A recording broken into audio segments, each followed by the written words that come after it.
கர்த்தர் உங்களையும் பரிபூர்ணமாய் ஆசீர்வதிப்பாராக. உங்களையும் வளருகிறவர்களாய் கர்த்தர் பெருக செய்வாராக. அல்லேலூயா. ஒரு வசனத்துக்கு நேராக கடந்து போக வாசிக்க மத்தேயு 5:3 வாசிக்கலாம்.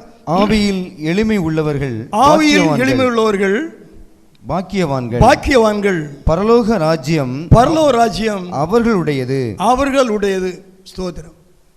நம்ம பரலோக ராஜ்யத்துக்கு தான் எல்லாரும் பயணிக்கிறோம்ல. நம்ம எட்டர்னல் லைஃப், நித்திய வாழ்வு, பரலோகம், அதுக்கு நேரம் தான் போகிறோம். ஆனால் அதுக்கு நேரம் போகிற என்ன எவ்வளோ நிறைய ஆலோசனை சொல்லப்பட்டிருக்கு. அதாவது சத்திய உபதேசங்கள் உண்டு. சத்தியம் நம்மை விடுவிக்கிற சத்தியம், அது நம்முடைய ரட்சிப்புக்கு அடுத்த உபதேசங்கள். அந்த உபதேசத்தை சத்தியம் உள்ள வார்த்தையில் தான் அதிகமாக சொல்லுவாங்க. அது சத்தியம்.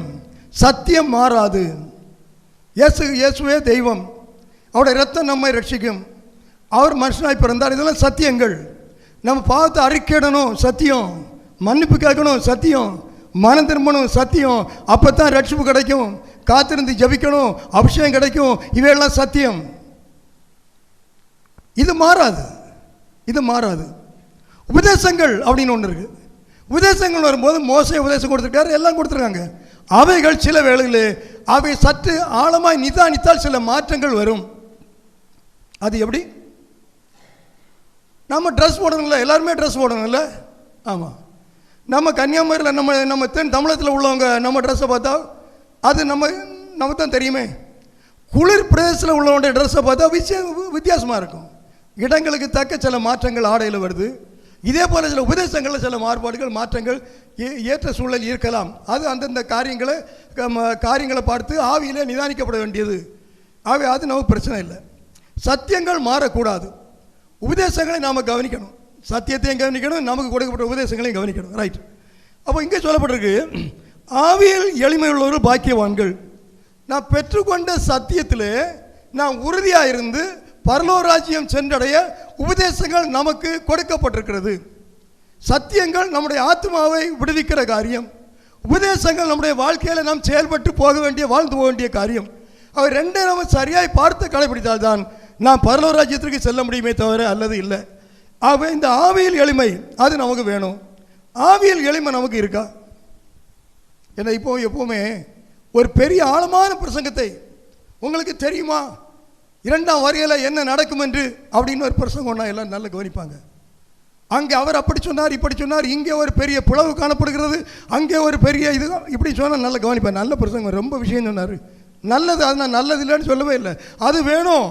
ஆனால் அதை விட மேலா நம்முடைய வாழ்க்கை ஜீவியத்தை மாற்றுகிற ஆவிக்குரிய காரியங்கள் நமக்கு மிக அவசியமானவைகள். அல்லேலூயா, அல்லேலூயா. ஒரு பையன் பாடமே நல்லா படிக்கலை, 1 இயர்க்குள்ள ஒன்றும் படிக்கலை, ஆனால் பரீட்சை எழுத போகிறான். எப்படி போகிறான்? இந்தியாவில் உள்ள ஃபர்ஸ்ட் கிளாஸ் கோட்டு ட்ரெஸ்ஸு, இந்தியாவில் விலை கூடின சட்டை பேண்ட்டு ஷூ எல்லாம் வச்சுட்டு போகிறான். ஆனால் பாடமே படிக்கலை. என்ன பிரயோஜனம்? அல்லேலூயா. சத்தியம் சரியாக இருக்கணும். உபதேசங்களும் அதுக்கு சத்தியத்தை காத்துக்கொள்ள வேண்டியபடி உபதேசம் இருக்கணும். அதை நம்ம எடுத்துக்கொள்ளணும். உபதேசங்கள் ஒவ்வொருவருக்கும் சூழ்நிலைக்கு ஏற்றபடி எல்லாம் கொஞ்சம் மாறுது. அதெல்லாம் வேதத்தில் இருக்குது. ஏன்னா எல்லாம் தண்ணீரை போகிறவன் நீச்சல் அடித்து தான் போகணும், தரையில் போகிறவன் நடந்து தான் போகணும். நடந்து போகிறவன் நான் நடக்கிறேன்ற தண்ணியில் நடன்னு சொல்ல முடியாது. தண்ணியில் போகிறவன் அவன் நீந்தி போனால் தான் அந்த பக்கம் சேர முடியும். அவன் வந்துட்டு நான் நீந்துற போல நீ தரையில் நீந்தி சொல்ல முடியாது. அதுதான் உபதேசம். ஆகவே இவைகளை நாம் ஞானமாய் புரிந்து கொண்டால் நாம் இடற மாட்டோம். அல்லேலூயா. இவளை ஞானமாய் புரிந்து கொள்ளனா மாறி மாறி இடறிட்டே இருப்போம். இங்கே சொல்லப்பட்டிருக்கு, ஆவியில் எளிமை உள்ளவர்கள் பாக்கியவான்கள். பரலோக ராஜ்யத்துக்கு நான் போகணுன்னா ரட்சிக்கப்பட்டவன்னு சொன்னால் போதாது. இப்போ நினைக்கிறது ஞானஸ்தானம் எடுத்தோன்னு சொன்னால் போதும். ஞானஸ்தானம் எடுத்தோன்னு சொன்னால் இஷ்டப்படி வாழ்கிற கூட்டம் நிறைய இருக்காங்க, எப்படின்னு தெரியல. ஆனால் ஆவியிலே எளிமை வேண்டும் என்று வேதம் சொல்லுகிறது. அல்லேலூயா. இயேசு கிறிஸ்து ஆவியிலே எளிமை உள்ளவராக இருந்தார். எல்லாருமே ஆவியில் எளிமை உள்ளவங்க இருந்தாங்க. பவுல் சொன்னார், நான் எல்லாத்துக்கும் எல்லாமானேன்னு சொன்னார். எப்படி இருந்தவர்? எல்லாருக்கும் எல்லாமானேன், அடிமைக்கு நான் அடிமை தான்யா அப்படி சொல்லிட்டாரு. ஆவியில் எளிமை நம்முடைய வாழ்க்கையில், ஆவியில் எளிமை, எளிமையோடு நாம் நடந்து கொள்கிறோமா? நம்முடைய குடும்பத்தில் ஆவியில் எளிமையோடு இருக்கிறோமா? நம்முடைய சபையில் ஆவியில் எளிமையோடு இருக்கிறோமா? நம்முடைய குடும்ப சுற்றுவட்டாரங்களிலே ஆவியில் எளிமையாக இருக்கிறோமா? வேலை செய்ய இடங்களில் ஆவியில் எளிமையாக இருக்கிறோமா? மற்றவர்களோடு ஒரு புதிய நபர் வராரு, ஆவியில் எளிமையாக இருக்கிறோமா? எப்படி இருக்கிறோம்? ஆவியில் எளிமை நமக்கு மிகுந்த தேவை. இந்த எளிமையின் அடிப்படையில் தான் நம்முடைய வார்த்தைகள் வெளிப்படும். இந்த எளிமையின் அடிப்படையில் தான் நம்முடைய சுவாப செயல்கள் வெளிப்படும். ஆக அவைகளுக்கு ஆதாரமாக இருக்கிற ஆவியில் எளிமை மிகுந்த முக்கியமானதாக இருக்கிறது. ஆவியில் எளிமை இருந்தால் தான் கிருபையுள்ள வார்த்தைகளை நாம் பேச முடியும். ஆவியில் எளிமை இல்லாட்டு அகங்காரமான பெருமையான காரியங்களை பேச நாம் நம்மை அறியாமலே பேசி விடுவோம். ஆவியில் எளிமை, ஹல்லேலூயா, அந்த ஆவியில் எளிமை நம்மை எல்லாற்றிலும் பாதுகாக்கிறதா இருக்கிறது. ஆண்டவரை நம்முள் தக்க வைத்து கொள்ளக்கூடியதாக இருக்கிறது. நமக்கு மகிமை மேன்மையும் கொண்டு வருகிறதாக இருக்கிறது. இயேசு கிறிஸ்துவுடைய வார்த்தையை குறித்து அந்த போர்ச்சவர் சாட்சி சொன்னார்கள். எப்படி சொன்னாங்க? அவருடைய வார்த்தையை போல ஒருவரும் ஒரு காலும் பேசினது இல்லை. ஒரு சர்டிஃபிகேட். ஹல்லேலூயா. நம்ம பற்றி எப்படி சொல்லுவோம்? உங்களை பற்றி நல்லா சொல்லுவாங்க, என்னை பற்றி எல்லாம் சொல்ல மாட்டாங்க. அப்படி ரொம்ப கோபமாக பேசுவாங்க. ஆவியில் எளிமை நமக்கு வேணுங்க. ஆமாம், ஆவியில் எளிமை இருந்தால் தந்திரமான பேச்சு வராது, இது குளறுபடியான பேச்சு வராது, வித்தியாசமான பேச்சு வராது, நேர்மையான பேச்சு வரும், நேரடியான பேச்சு வரும், ஒரு பணிவான பேச்சாக இருக்கும். ஒன்றை நியாயமான காரியத்தை சொல்வதாக இருந்தாலும் அதை அழகாக சொல்லுவோம். சரியான காரியத்தையும் சரியில்லாமல் சொன்னால் அது என்ன ஆகிப்போம்? தப்பாகி போகும். நல்ல காரியத்தையும் கடினமாய் சொன்னால் அது கெட்ட காரியமாகி போகும். கொடுக்குற காரியத்திலும் ஏற்றபடி சொல்லி கொடுக்காட்டு வேண்டாம் போயா உனக்கு இது வேண்டாம்னு சொல்லிட்டு போயிடுவான். நம்முடைய வார்த்தைகள் மிகுந்த ஜாக்கிரதையாக ஞானமாக இருக்க வேண்டியது, பணிவாக இருக்க வேண்டியது, எளிமையாக இருக்க வேண்டியது அவசியமான காரியமாக இருக்கிறது. அல்லேலூயா. கணவன் மனைவிட்டு ஒன்று வாங்கிட்டு வாங்கன்னு சொன்னாலும் அடுத்து கணவன் சொல்கிற ஒரு வார்த்தையை பார்த்து வேண்டாம் வேண்டாம் நீங்கள் வாங்கிட்டு வான்னு சொல்லக்கூடிய ஒரு சூழ்நிலை இருக்கலாம் சில இடங்களில். அப்புறம் வாங்கிட்டு வந்தாலும் நீங்கள் வாங்கினது நீங்களே வச்சுடுங்கன்னு சொல்லலாம். இதெல்லாம் நடக்கும் சாதாரணமாக. ஆவியில் எளிமை இது நம்மை முதலாவது பாதுகாக்கிறது, இரண்டாவது மற்றவர்களை அது சரி பண்ணுகிறது. அல்லேலூயா. ஆவியில் எளிமை கர்த்தரை வெளிப்படுத்துகிறது, சுவிசேஷத்தை வெளிப்படுத்துகிறது. ஆவியின் எளிமை சாத்தானை கீழடக்குகிறது. ஆவியின் எளிமை தேவனை மகிமைப்படுத்துகிறது. அல்லேலூயா. ரைட். இந்த ஆவியில் எளிமை உள்ளவங்க அப்படி சொல்லிகிட்டே இருக்குது. இல்லை, ஒன்று ரெண்டு சின்ன குறிப்பை எடுத்து உங்களுக்கு சொன்னால் உங்களுக்கு இதோட அது மனசிலாக்க ரொம்ப ஈஸியாக இருக்கும். பார்த்துருக்கு மத்தேயு 15:22. அப்பொழுது அந்த திசைகளில் குடியிருக்கிற கானானிய ஸ்திரீ ஒருத்தி அவரிடத்தில் வந்து, ஆண்டவரே, தாவீதின் குமாரனே, எனக்கு இரங்கும், என் மகள் பிசாசினால் கொடிய வேதனைப்படுகிறாள் என்று சொல்லி கூப்பிட்டாள். ஒரு அம்மா கூப்பிடுறாங்க, ஆண்டவரே தாவீதின் குமாரனே எனக்கு இறங்கும், என் மகள் கொடிய வேதனைப்படுறா அப்படின்னு கூப்பிடுறாங்க. அவள் கூப்பிட்டு அப்படி வந்துட்டே இருக்காங்க. அந்த அம்மா பின்னால் வந்துட்டு இருக்கு. அடுத்த வசனத்தில் சொல்கிறாங்க, அந்த சீசு சொல்கிறாங்க, ஆண்டவரே அந்த அம்மா நம்ம பாருங்க பின்தொடர்ந்து வந்து கொண்டே இருக்கிறாள், அவளை நீங்கள் அனுப்பி விடுங்க, ஒரு வார்த்தை சொல்லி அனுப்பிடுங்க அப்படின்னு அந்த சீசர் கூட சொல்கிறாங்க. அப்போ அதுக்கு ஆண்டவர் சொல்கிற வார்த்தை அது சொல்லப்பட்டிருக்கு, நான் இஸ்ரவேலருக்காகத்தான் வந்தேன், எல்லாருக்காகவும் வரல. திருப்பி அதை எடுத்து சொல்லுவார். அந்த அம்மா வந்து சொல்லுவாங்க, முன்னே வந்துட்டு சொல்லுவாங்க, எனக்கு உதவி செய்ய ஆண்டவரே அப்படி சொல்லுவாங்க. அப்போ அந்த அம்மா அப்போ ஆண்டவர் சொன்னார், பிள்ளைகளுடைய அப்பத்தை நாய்க்குட்டிகளுக்கு இது போடுவது நல்லதல்ல அப்படி சொல்லிட்டாரு. அந்த அம்மா அப்போ என்ன செய்திருக்கணும்? நம்ம என்ன செய்வோம்? உண்மையும் தேடி வந்தனையா நான் ஒரு ஆண்டவர்னு சொல்லி இல்லை.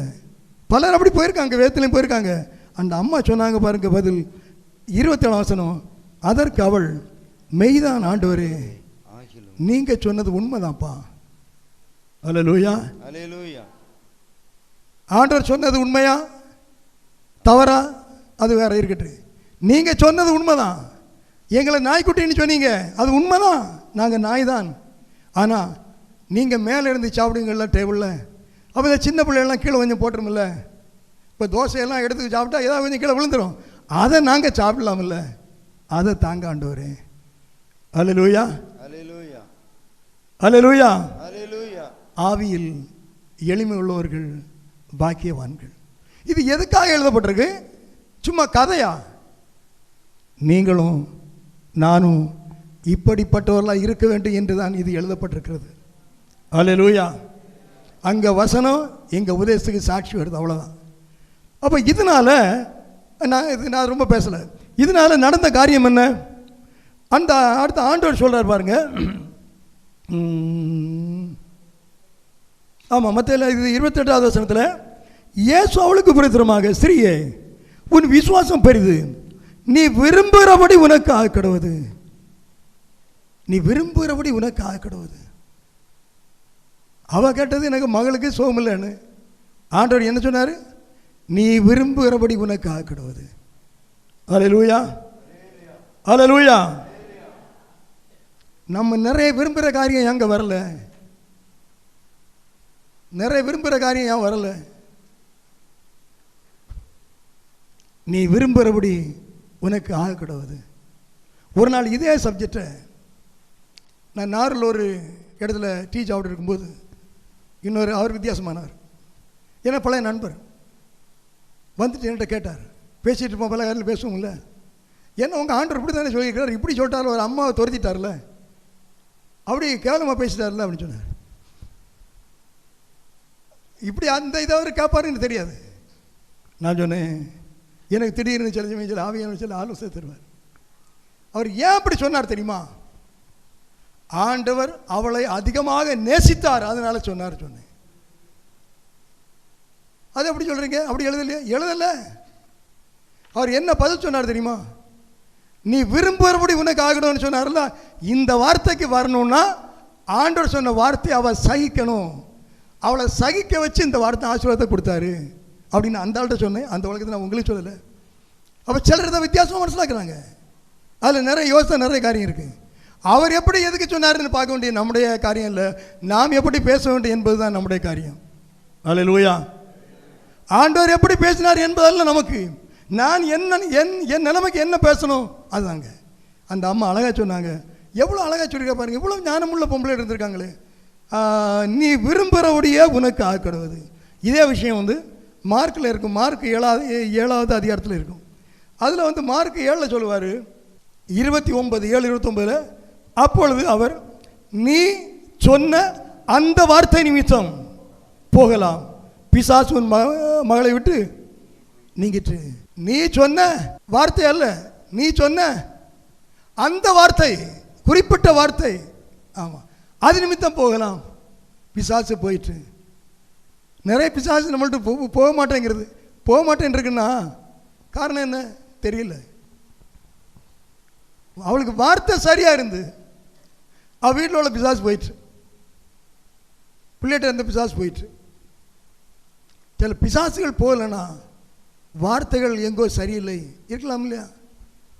சரியான வார்த்தை ஆண்டவர்கிட்ட சொல்லுங்க, எல்லாம் ஓடிடுங்க. சரியில்லாத வார்த்தை சொல்லுங்க, பிசாசு உள்ளே வந்துடும். நீங்கள் ஞானம் கொஞ்சம் யோசித்தா நீங்கள் நல்லா சிந்திக்கலாம். ஏன் நம்ம குடும்பத்தில் பிசாசு வருது?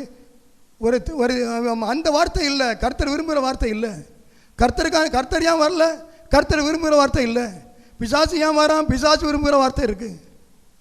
நீ சொன்ன அந்த வார்த்தை நிமித்தம் நீ போகலாம், பிசாசு உன் மகளை விட்டு நீங்கிற்று. அல்லேலூயா. சரி, இவ்வளவு எளிதாக சாதாரணமாக ஆண்டவர் இவ்வளவு விடுதலை கொடுக்க, அற்புதங்களை செய்ய வல்லவராயிருக்கிறார். நாம் ஏன் இன்னும் அந்த ஆண்டவரிடமிருந்து நமக்கு வேண்டியதை கூட பெற்றுக்கொள்ள முடியாதவர்களாக இருக்கிறோம்? கேள்வி சரியா சரியில்லையா? அல்லேலூயா.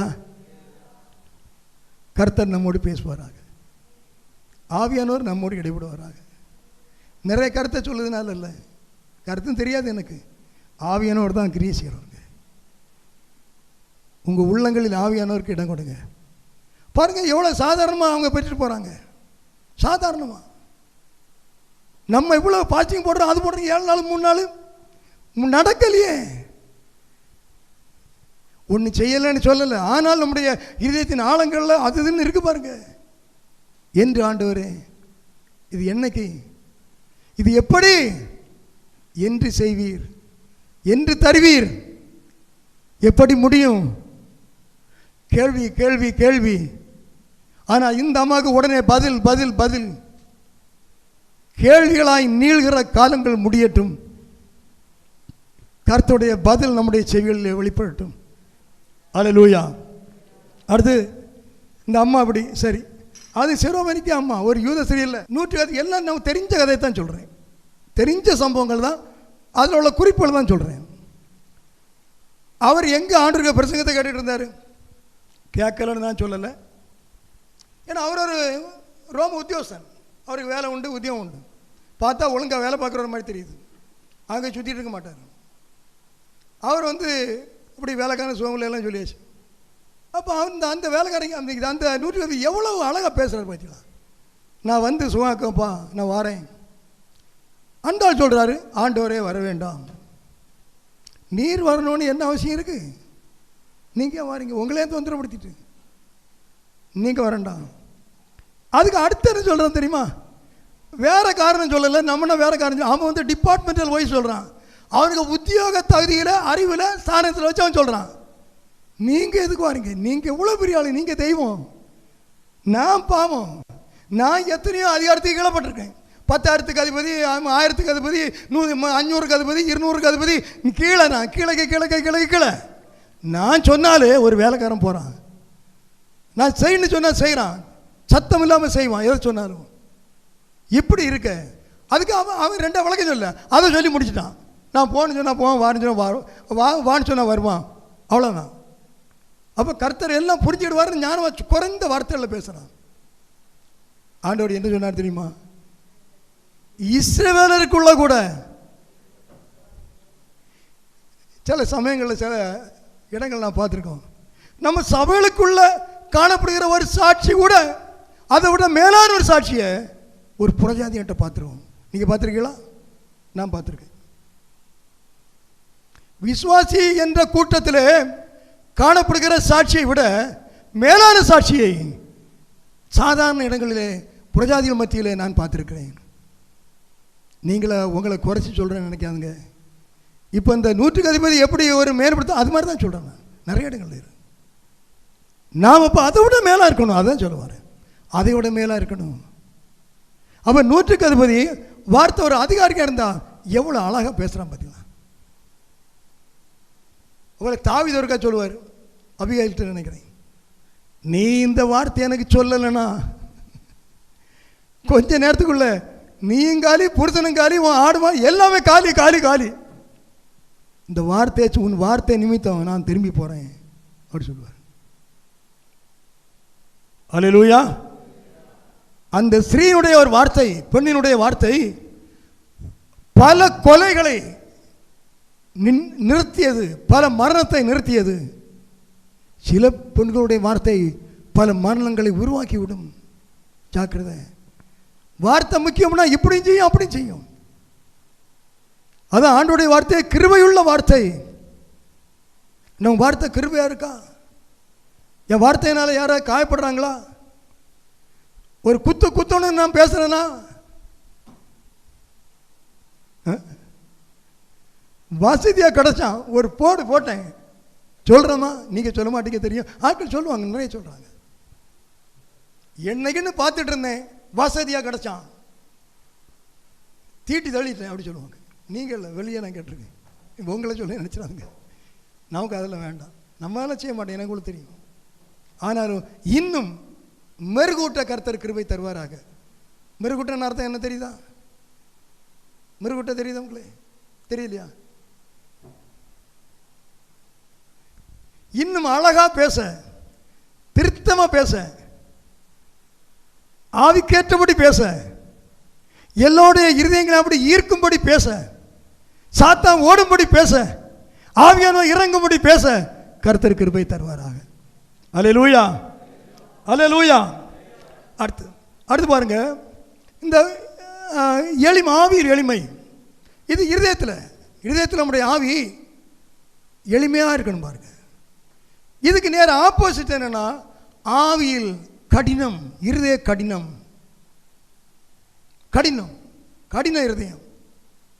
பைபிளில் பல இடங்கள் இருக்கு, மனுஷ சுவாமிகளும் நிறைய வருது. இந்த கடின இருதயம் அதுக்கு இப்போ யார் எடுக்க போகிறோம் தெரியுமா? ஏசவேல் அப்படி எடுக்கலை, அல்ல இன்னொரு அம்மா அப்படி எடுக்கலை. சாராள் யாரு சொல்லுங்களேன். சாராள் யாரு? ஆபிரகாமுடைய மனைவி. முன்னால் இந்த கல்யாண பாட்டு பாடுவாங்க, அதில் பாடுவாங்க, ஆபிரகாமுடன் சாராளை போல நீங்கள் வாழணும்னு பாடுவாங்க.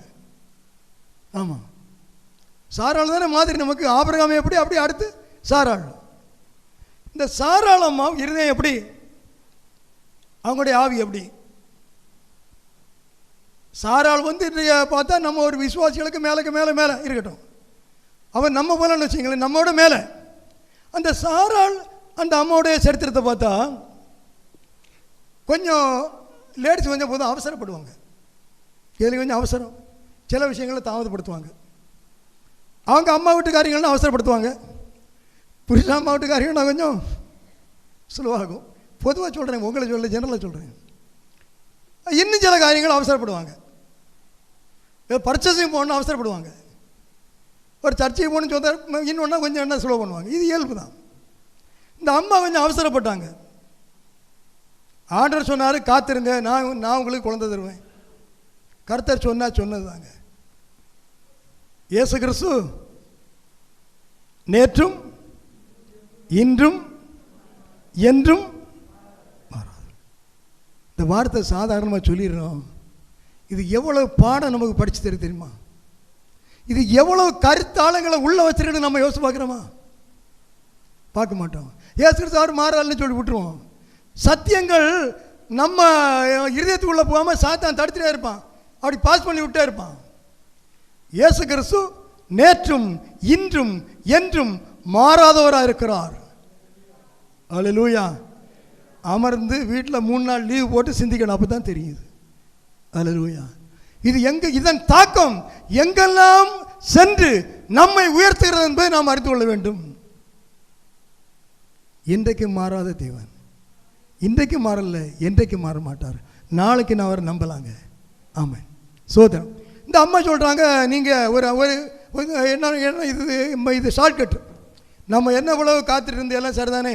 அந்த காலம் அதெல்லாம் அவ்வளோ பெரிய பிரச்சனை இல்லை. இந்த காலம்லாம் குற்றம், பெரிய குற்றம், அது குற்றம் இல்லை, சரி பரவாயில்ல. நீங்கள் இது இப்படி நமக்கு இன்னொரு குழந்தை எடுத்துக்கிடுவோம், ரைட். ஆகாரமாக பாம்போல வேலை செஞ்சுக்கணும். அது உள்ளே வந்தாச்சு, அடியே போடும். அடுத்து அவங்க என்ன, இது அந்த அம்மா கர்ப்பாயாச்சு. சரி, அப்போ இப்போ சாதாரணமாக இது நல்லா கவனிச்சுடுங்க. 2 பேர் ஒரு போல இருந்தால் அவங்க எப்படி பேசினாலும் சரியாக புரிஞ்சுக்குவாங்க. ஒரு கொஞ்சம் வித்தியாசம் ஆகிட்டுன்னு வச்சுருங்க, சாதாரணமாக சொல்கிறது எப்படி வரும், வித்தியாசமாக புரிந்து கொள்ளப்படும். நான் அப்படி சொல்கிறேன். இப்போ 2 பேர் இருக்காங்க, 2 பேரும் ஆஃபீஸில் கிளர்க்கு, அதாவது அவர்கள் அந்த எழுத்து பணி கிளர்க்கு எப்படி சொல்லுவாங்க, இது ஆஃபீஸ் அசிஸ்டண்ட் அப்படி சொல்லுங்களேன். அப்படி எழுதிட்டே இருக்காங்க. நானும் ராமச்சந்திரன், இப்போ நானும் ராமச்சந்திரன் ஒரே ஆஃபீஸில் கிளர்க்கு. 2 பேரும் தொல்லை கை போட்டுருவோம், டீ குடிப்போம், எல்லாம் குடிப்போம், எல்லாம் வேடிக்கை எல்லாம் பேசுவோம் வச்சுருங்களேன். ஒரு ஆஃபீஸில் இருக்கணும்னு வச்சுங்க.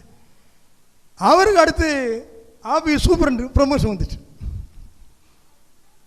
நான் அந்த இடத்துல இருக்கேன். அதுக்கு பிறகு அவர் பேசுகிற சில வார்த்தை எனக்கு தானாலே வித்தியாசப்படப்படாதா, படமாப்படாதா?